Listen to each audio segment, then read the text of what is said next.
Welcome back friends. स्वागत आहे तुमचं पुन्हा एका नवीन व्हिडिओमध्ये.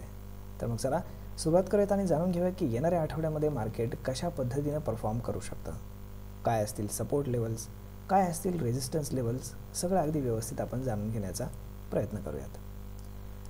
आता हा आहे बँक निफ्टीचा चार्ट वीकली. सगळ्यात पहिल्यांदा आपण वीकली चार्टवरती जाणून घेऊयात. तर वीकली चार्टमध्ये आपल्याला काय दिसतंय, तर मार्केटमध्ये आपल्याला हायर हायचं क्रिएशन दिसतंय आणि मार्केट आता चांगल्यापैकी वरती चाललं आहे. एकंदर मार्केट बुलिश आहे आणि याचा जो ऑल टाईम हाय आहे हा सुद्धा अगदी जवळचा आहे. म्हणजेच हा हाय यानं ब्रेक करणं गरजेचं आहे, कारण आता इथे मार्केटनं पॉज घेणं किंवा मग इथनं डाऊन साईडला येणं हे कन्फ्युजन क्रिएट करण्यासारखं आहे.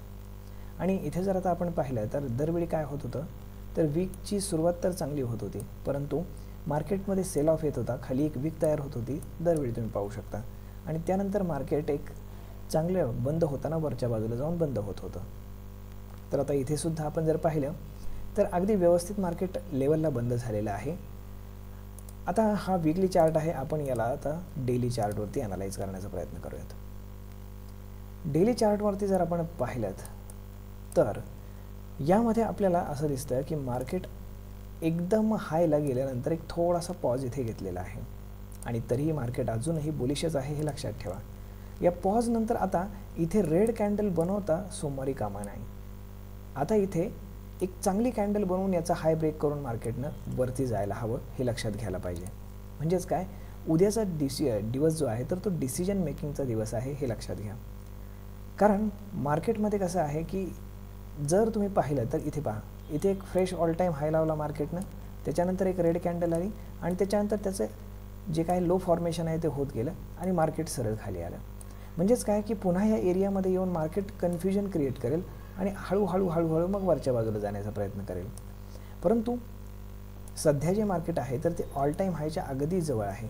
म्हणजेच जर मार्केटला ऑल टाईम हाय ब्रेक करायचा असेल तर मार्केटने जे काही चांगल्या कॅन्डल्स एक फॉर्मेशन इथे बनवलं आहे, तर इथे उद्या रेड कॅन्डल बनता कामा नये. एनीहाऊ उद्या एक पॉझिटिव्ह कॅन्डल बनली पाहिजे, तरच मग मात्र मार्केटमध्ये जो बायस आहे तो पॉझिटिव्ह राहील, हे लक्षात घ्या. आणि बँक निफ्टीमध्ये बाईंग साईडला चांगला चान्स दिसतोय, कारण ऑल टाईम हाय ब्रेक केल्यानंतर वरच्या बाजूला एक राऊंड फिगर आहे, ती म्हणजे 49,000 आणि त्याच्यानंतर डायरेक्ट 50,000. म्हणजे चांगली अपसाईड आपल्याला यामध्ये पाहायला मिळते.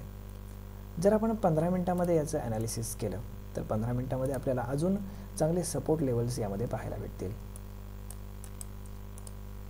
मित्रांनो, यामध्ये जर आपण पाहिलं तर कुठल्याही परिस्थितीमध्ये उद्या मार्केट या लेवलच्या खाली येता कामा नये, म्हणजेच 47,500च्या खाली येता कामा नये, हे लक्षात घ्या. उद्या मार्केट गॅप अप ओपन हो किंवा फ्लॅट ओपन हो, या एरियामध्ये कुठेही मार्केट ओपन हो, मार्केट पॉझिटिव्हच राहणार आहे आणि एक सपोर्ट घेऊन मार्केट वरच्या बाजूला ट्रॅव्हल करेल.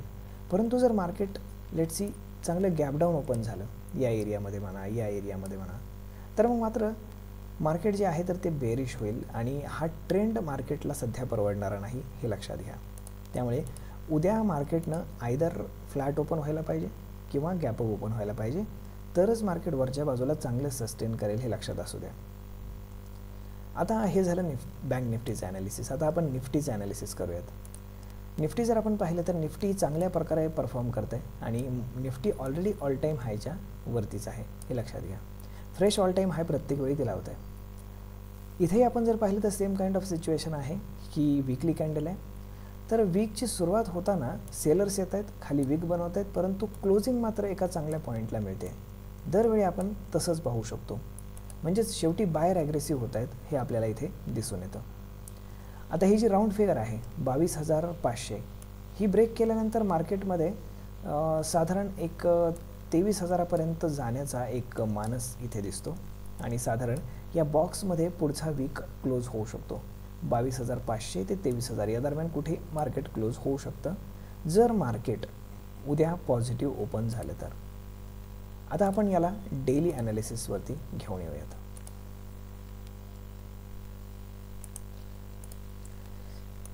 डेलीमध्ये आपल्याला काय दिसतंय, तर डेलीमध्ये एक हायर हाय पॅटर्नचं आपल्याला क्रिएशन इथे आपल्याला पाहायला मिळते. त्या हिशोबाने मार्केटनं इथे पुन्हा अजून एक गॅप घेऊन वरती जाऊन मग एक थोडंसं डिप देऊन मार्केटनं साधारण 22,500च्या वरती आणि 23,000च्या आतमध्ये क्लोजिंग द्यायला पाहिजे, हे लक्षात घ्या. आता इथे जर आपण पाहिलं तर सध्या तरी कुठलीही अशी न्यूज नाही आहे, ग्लोबल न्यूज, की जी निगेटिव्ह आहे. त्यामुळे मार्केट अगदी व्यवस्थित आहे, हे तुम्ही लक्षामध्ये घ्या. आणि सध्या तरी बायस पॉझिटिव्ह आहे. फक्त मार्केटनं या लेवलच्या खाली येता कामा नये, हे लक्षात घ्या. आणि 22,200ला सगळ्यात जास्त पुट रायटिंग आजही आहे, हे लक्षात ठेवा. आणि सगळ्यात जास्त कॉल रायटिंग आहे तर ते आहे साधारण 23,000च्या आसपास. म्हणजे या एरियामध्ये मार्केट जर गेलं तर मार्केट चांगलं पॉझिटिव्ह राहिलं जाऊ शकतं. आता याला आपण 15 मिनिट्स चार्टवरती घेऊयात आणि तिथे आपण काय आपल्याला जाणवतं आहे ते पाहूयात. यामध्ये जर आपण पाहिलं तर इथेही सेम काइंड ऑफ सिच्युएशन आहे. मार्केट जर उद्या गॅप ओपन झाले या एरियामध्ये कुठेही किंवा मग फ्लॅट ओपन झाले या एरियापर्यंत, तरी मार्केट 100% पॉझिटिव्ह राहील. त्यामुळे इथे जो काही हा ट्रॅव्हल केलेला आहे तर याला इथे सपोर्ट लेवल आहे, म्हणजेच या एरियामध्ये मार्केटनं ओपन व्हायला हवं. याच्या खाली जर मार्केट गॅप डाऊन ओपन झालं तर मार्केट मग जे आहे ते बेरिश होईल आणि उद्याची कॅन्डल कुठल्याही परिस्थितीमध्ये रेड कॅन्डल बनता कामा नये, कारण मार्केट हे डिसिजन मेकिंग लेवलवर आहे.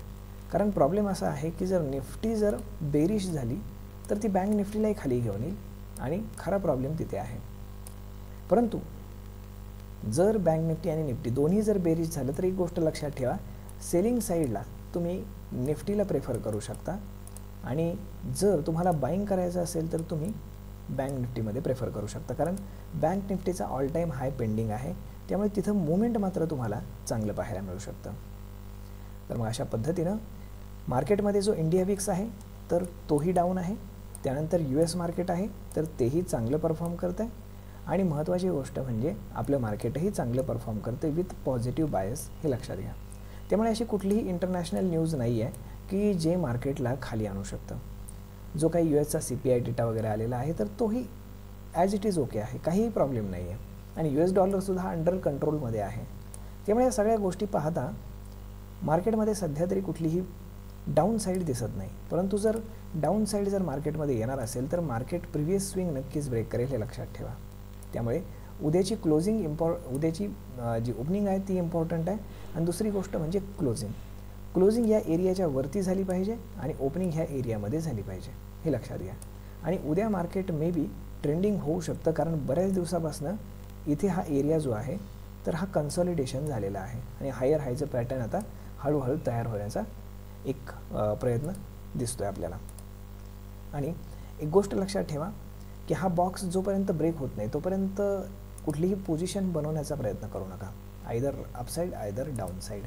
म्हणजे हायर साईडला जर आपण पाहिलं तर 22,520च्या आसपास आणि खाली जर पाहिलं तर 22,400च्या आसपास. म्हणजेच डाऊन साईडला जर पाहायचं झालं तर 22,400च्या खाली तुम्ही पाहू शकता, अपसाईडला 22,520च्या वरती. तर आय होप मित्रांनो येणारा आठवडा कसा राहणार आहे हे तुमच्या लक्षामध्ये आलंच असेल. तर मग भेटूयात पुढच्या एका नवीन व्हिडिओमध्ये. तोपर्यंत तुम्ही चॅनलला सबस्क्राईब करायला अजिबात विसरू नका. आणि जर तुम्ही अजूनही डीमॅट अकाउंट काढलेलं नसेल तर खाली डिस्क्रिप्शनमध्ये लिंक दिलेली आहे, त्यावर क्लिक करून तुम्ही आजच आपले डीमॅट अकाउंट ओपन करून घ्या. धन्यवाद.